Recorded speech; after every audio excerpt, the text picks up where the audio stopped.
விஜய்னால இப்போதைக்கு தமிழ்நாடு சிஎம் மாறவே முடியாது. இதனால தமிழ்நாட்டுல தாவேகாவோட அரசாங்கம் அப்படின்றது அமைக்கிறது ரொம்ப பெரிய ஒரு கஷ்டமா இப்போதைக்கு இருந்துகிட்டு இருக்கு. சோ தாவேகா ஜெயிச்ச மாதிரி ஜெயிச்சியும் அவங்கனால இந்த ஒரு கவர்மெண்ட்டை ஃபார்ம் பண்ண முடியலன்றதுதான் இங்க சோகமான ஒரு விஷயம். சோ இதனால விஜய் அவர்கள் ஆளுநருக்கு ஒரு மெயிலே போட்டுட்டாரு, எங்களுக்கு 2 வாரம் வரைக்கும் டைம் தேவை கவர்மெண்ட்டை ஃபார்ம் பண்றதுக்காக. இப்ப எல்லாருமே என்ன யோசிச்சுட்டு இருக்காங்கன்னா, விஜய் கிட்ட ப்ராப்பரான ஒரு ஐடியா இல்லையா, பிளானிங் இல்லையா அப்படின்றதுதான் இப்ப ஏகப்பட்ட கேள்விகள் நடந்துகிட்டு இருக்கு. வில் ஆக்சுவலி என்ன நடந்துகிட்டு இருக்கு டீடைலா 1 by 1 நான் இந்த வீடியோல எக்ஸ்பிளைன் பண்றேன். மறக்காம நம்ம சேனலை சப்ஸ்கிரைப் பண்ணிக்கோங்க.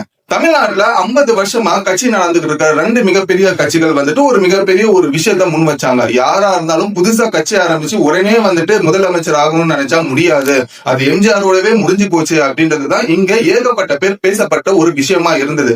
ஆனா அது எல்லாத்தையுமே சுக்குநூற உடைச்சு 2 வருஷத்துக்கு முன்னாடி கட்சி ஆரம்பிச்சு அதுக்கப்புறமா மாநாடு, அதுக்கப்புறமா பொதுக்கூட்டம், இது எல்லாத்தையுமே பண்ணி ஃபர்ஸ்ட் இறந்த முதல் எலெக்ஷன்லயே ஒரு மாபெரும் வெற்றியை வந்துட்டு தாவேகா இப்போ அடைஞ்சிருக்கு. சோ இதனால எல்லாருக்குமே ஒரு நம்பிக்கை என்னன்னா, மக்கள் சப்போர்ட் யாருக்கு இருந்தாலும் அவர்கள் வந்துட்டு தமிழ்நாட்டை வெல்லலாம் அப்படின்ற ஒரு சாதனையை இன்னைக்கு தாவேகா படைச்சிருக்கின்றது தாங்க உண்மை. விஜய்க்கு சேர்ற கூட்டம் எல்லாம் வந்துட்டு சும்மா அவரை பார்க்க வந்த ஃபேன்ஸ் கூட்டம் தான், அது ஓட்டா மாறுமா அப்படின்னு கேட்டா கண்டிப்பா கிடையாது அப்படின்றது சொல்றவங்களுக்கு இது விஜய பார்க்க சேர்ந்த கூட்டம் இல்ல, விஜய்க்கு ஓட்டு போடுற கூட்டம் அப்படின்றது நேற்றுக்கு நடந்த அந்த ஒரு ஓட்டு எண்ணிக்கையில எல்லா மக்களுமே காமிச்சிட்டாங்க. சோ ரசிகர்களா இருக்கிற மக்கள் வாக்காளர்களா விஜய்க்கு மாறினதுதான் இங்க ஹைலைட். சரி, இப்ப தாவேகா வந்துட்டு 108 சீட்டுகள் அவங்க கையில வச்சுக்கிட்டு இருக்காங்க. இந்த வருஷம் நடந்த எலெக்ஷன்ல கிட்டத்தட்ட பாத்தீங்கன்னா 3 டிஜிட் சீட்டுகளை கையில வச்சிட்டு இருக்கிற ஒரே கட்சினா தாவேகா தான். 50 வருஷமா இருக்கிற டிஎம்கேவும் சரி ஏடிஎம்கேவும் சரி, இவங்க 2 கட்சிகளுமே 2 டிஜிட்ல இருக்கிற சீட்ஸை தான் கையில வச்சுக்கிட்டு இருக்காங்க.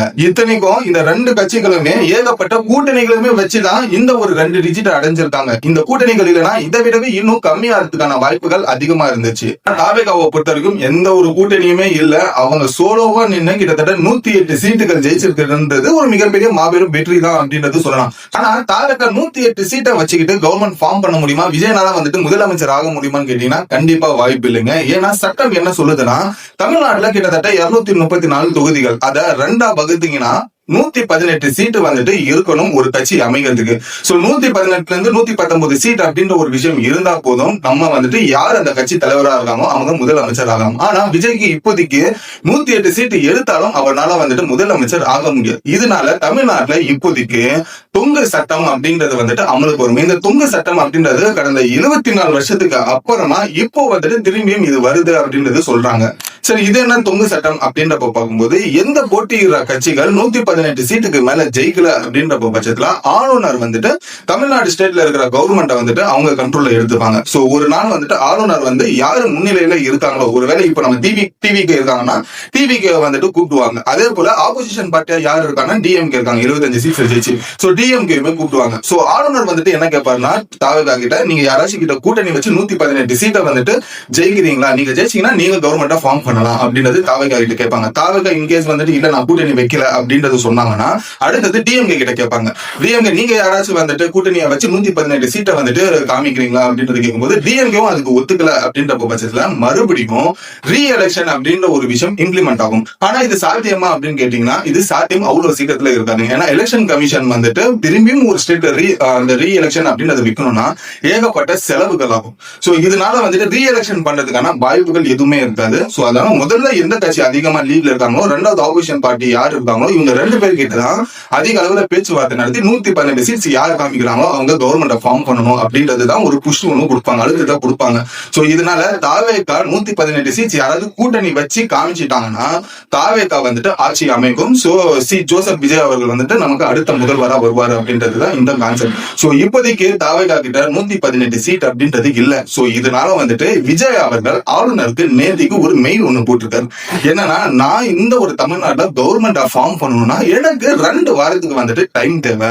சோ இந்த 2 வாரத்துல நான் 118 சீட்ஸை வந்துட்டு ப்ரூவ் பண்றோம் வாங்கி. சோ இதனால வந்துட்டு நீங்க கொஞ்சம் அது வரைக்கும் எங்களுக்கு டைம் தரணும்னு சொல்லி விஜய் அவர்கள் ஆளுநருக்கு ஒரு மெயில் ஒண்ணு போட்டிருக்காரு.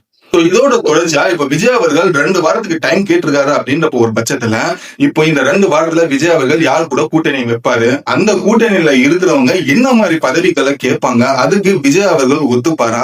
118 சீட்டு வரணும்னா கிட்டத்தட்ட இன்னும் 10 சீட்டு தேவை. சோ இந்த 10 சீட் அப்படின்றது காங்கிரஸ் கிட்டே 5 சீட்டு தான் இருக்கு.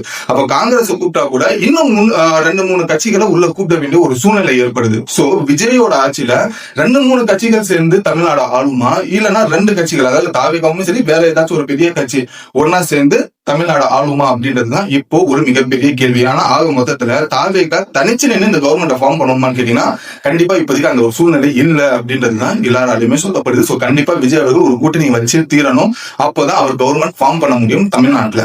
சோ கோடிக்கணக்கான மக்களோட நம்பிக்கை தான் இன்னைக்கு விஜய வந்துட்டு இந்த அளவுக்கு மாபெரும் வெற்றியை வந்துட்டு அடைய வைக்கிறதுக்கான ஒரு வழியை காமிச்சிருக்கு. பட் அப்படி ஒரு விஷயம் நடந்தும் அவரால் ஈஸியா வந்துட்டு முதலமைச்சர் அப்படின்ற ஒரு விஷயத்த வந்துட்டு இப்போதைக்கு ஆக முடியலன்றதுதான் இங்க ஒரு மிகப்பெரிய வருத்தமே. ஆனா இந்த தாவேகா கட்சிக்கு இவ்வளவு பெரிய ஒரு வெற்றி கிடைச்சதுக்கு ஒரு பின்னாடி இருக்கிற பலம் என்ன அப்படின்னு பார்க்கும்போது தமிழ்நாட்டுல இருக்கிற பெண்களுமே அதே போல முதல் வாக்காளர்கள் ஃபர்ஸ்ட் ஓட்டர்ஸ் தான் ஒரு மிகப்பெரிய ஒரு சப்போர்ட்டா இருந்திருக்காங்க. சோ அதனாலதான் தாவேகாவோட கட்சி இந்த அளவுக்கு ஒரு மாபெரும் வெற்றியுமே அடைஞ்சிருக்கு. பட் இதுல எனக்கு ரொம்பவே ஒரு வருத்தமான ஒரு விஷயம் இந்த எலெக்ஷன் ரிசல்ட்ல எதுவா இருந்துச்சுன்னா 2 சொல்லலாங்க. அதுல முதல் விஷயம் என்னன்னா, நம்மளோட முதலமைச்சரா இருந்த மு.க. ஸ்டாலின் ஐயா அவர்கள் வந்துட்டு அவரோட சொந்த தொகுதி கிட்டத்தட்ட ஒரு 3 வாட்டி 4 வாட்டி கொளத்தூர்ல தான் அவர் தொடர்ந்து போட்டியிட்டார். அதுக்கு முன்னாடி 1000 விளக்குல இருந்தது. பட் அதுக்கப்புறம் கொளத்தூர்ல 2-3 வாட்டி அவரோட சொந்த தொகுதியில நின்று கண்டினியூஸா ஜெயிச்சுக்கிட்டே இருந்த ஒரு மனுஷன் இந்த ஒரு எலெக்ஷன்ல அவர் தோத்ததுதான் எனக்கு ஒரு மிகப்பெரிய ஒரு ஷாக்கு. ஏன்னா நான் கண் கூட பார்த்திருக்கேன் கொளத்தூர்ல பொறுத்த வரைக்கும் கொளத்தூர் அவரோட தொகுதியை மட்டும் அந்த அளவுக்கு கிளீனா இருக்கும். அந்த அளவுக்கு கொளத்தூர் தொகுதி மக்களுக்கு என்னென்ன தேவைப்படுதோ பஸ் ஸ்டாண்ட்ல இருந்து எல்லா விஷயங்களுமே வந்துட்டு அவர் எல்லாத்தையுமே பார்த்து தெளிவா செஞ்சுட்டு இருந்த மனுஷன். பட் அவருக்கு கொளத்தூர்ல இவ்வளவு பெரிய ஒரு பின்னடைவு ஏற்பட்டது அப்படின்றது எனக்குமே வந்துட்டு ஒரு மிகப்பெரிய ஒரு வருத்தம் தான் இதுல இருக்கிறது. நான் சத்தியமா இந்த ஒரு விஷயம் எதிர்பார்க்கவே இல்லை. ஆனா அவரு இந்த ஒரு எலெக்ஷன்ல தோத்தாலும் அவரோட பையனா இருக்கிற உதயநிதி ஸ்டாலின் அண்ணன் வந்துட்டு சேப்பாக்கல ஒரு மாபெரும் வெற்றியை வந்துட்டு ஜெயிச்சிருக்காரு. சோ சேப்பாக்க பொறுத்த வரைக்கும் செல்ல பிள்ளையா இருக்கிற உதயநிதி ஸ்டாலின் அண்ணன் திரும்பியும் அவரை வந்துட்டு ப்ரூஃப் பண்ணியிருக்காரு, சேப்பாக்கும் என்னை தாண்டி யாரும் வரக்கூடாது அப்படின்னு சொல்லி. சோ இந்த ஒரு விஷயம் என் மனசு ஒரு அளவுக்கு வந்துட்டு தேத்துச்சு. பட் அதே நேரத்துல டிஎம்கே தான் தாவேகாக்கு அடுத்த எதிர்கட்சியா வந்துட்டு நிக்க போகுது, அதுல எந்த சந்தேகமும் இல்ல. அதே போல 2வது விஷயம் என்னன்னா சீமான் அண்ணன் தான். அவர் நான் சத்தியமா வந்துட்டு டெபாசிட் கூட காலி ஆகும் அப்படின்றது நினைச்சு கூட பார்க்கல. ஏன்னா நாம் தமிழர் கட்சியில இந்த ஒரு எலெக்ஷன்ல ஒரு சீட் கூட எங்கேயுமே வந்துட்டு யாருமே ஜெயிக்கலைங்க. என்ன விஷயம் நடந்தது, எதனால நாம் தமிழர் கட்சி எங்கேயுமே ஒரு சீட்டு கூட ஜெயிக்கல அப்படின்றது எதுவுமே எனக்குமே இது வரைக்கும் ஒரு மிகப்பெரிய ஒரு கேள்வி. ஏன்னா 2021ல ஒரு மிகப்பெரிய ஒரு பர்ஃபார்மன்ஸ் காட்டின ஒரு கட்சினா நாம் தமிழர் கட்சி தான். டிஎம்கே ஏடிஎம்கே அடுத்தது 3வது இடத்துல நாம் தமிழர் தான் இருந்தாங்க. ஆனா இந்த எலெக்ஷன்ல ஒரு சீட்டு கூட ஜெயிக்கல. அதுவுமே சீமான் காரைக்குடியில நிக்கிற நாம் தமிழர் கட்சியோட தலைவரா இருக்கிற சீமான் அண்ணனு அவரோட டெபாசிட்டே காலி ஆகிற அளவுக்கு அவர் தோர்த்திருக்காரு அப்படின்ற பட்சத்துல அந்த மனுஷன் கிட்டத்தட்ட 15 வருஷமா தமிழ்நாட்டுல கத்திக்கிட்டு இருக்காரு. அவருக்கான ஒரு வாய்ப்பை கேட்டு போன வாட்டி கிடைச்ச 2021 எலெக்ஷன்ல இருக்கிற பர்சன்டேஜ் கூட இந்த ஒரு எலெக்ஷன்ல அவருக்கு கிடைக்காம போனதுதான் ஒரு மிகப்பெரிய ஒரு அதிர்ச்சினே சொல்லலாம். அது என்னாலுமே அக்செப்ட் பண்ண முடியல. அதுதான் சொல்றேன், மக்களை பொறுத்த வரைக்கும் யார் வரணும் அப்படின்றது அவங்க நினைக்கல, யார் வரக்கூடாது அப்படின்றது நினைச்சுதான் இந்த ஒரு ஓட்டை போட்டிருக்காங்களா அப்படின்றது தெரியல. ஏன்னா மொத்த ஓட்டுமே டிவிக்கு தான் கன்வெர்ட் ஆகி இருக்கு. சோ இதனால நாம் தமிழர் கட்சி ஒரு மிகப்பெரிய ஒரு இழப்பை வந்துட்டு சந்திச்சிருக்காங்க இந்த எலெக்ஷன்ல. பட் இந்த ஒரு சிச்சுவேஷன்ல தாவேகா தலைவர் விஜய் அவர்கள் சிஎம் ஆவாரா? அப்படி சிஎம் ஆகணும்னா கூட்டணி வைக்கணும். அப்படி யாரு கூட அவர் கூட்டணி வைப்பாரு அப்படின்றது நீங்க நினைக்கிறீங்க? உங்களோட கருத்தை கமெண்ட்ல சொல்லுங்க. சோ இதோட இந்த வீடியோ முடிச்சுட்டு அடுத்த ஒரு சூப்பரான வீடியோல உங்களை வந்து நான் பாக்குறேன். And then bye bye AV.